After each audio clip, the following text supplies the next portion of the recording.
Christ. And as I always say, today is a good day. Today is a great day. Today is a day of the Lord. And I want to thank God that we got through the book of Hosea. And as you know, we said we're going to try to go through the Bible chronologically, in the order of history. The next book we're going to get into, which is the longest book in the Bible, is the book of Isaiah. The book of Isaiah is, a great book that God, wrote through, the prophet, Isaiah. And it takes place, in the span of, might as well hold on. It takes place in the span of, 50 years, in scripture.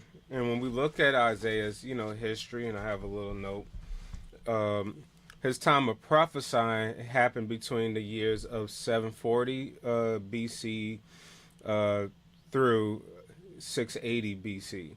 So the span of roughly 50 years, and he prophesied to different kings. You see Jotham, he prophesied to King Jotham, who was a good king, but dealt with people that were in the idolatry in the land of Judah.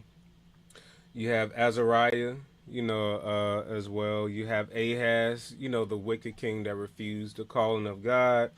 You have the great king Hezekiah. Isaiah was, the prophet that prophesied, to, Hezekiah, and, he was the one that gave the figs to Hezekiah that he get 15 extra years to live.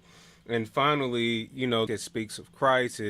The very famous chapter of Isaiah, 53, you have 55. So much power. You even see it referenced in the New Testament when the eunuch, the Ethiopian eunuch, was reading, the book of Isaiah, and, Philip, unveiled, what the scriptures meant with Christ and gave, the eunuch the gospel.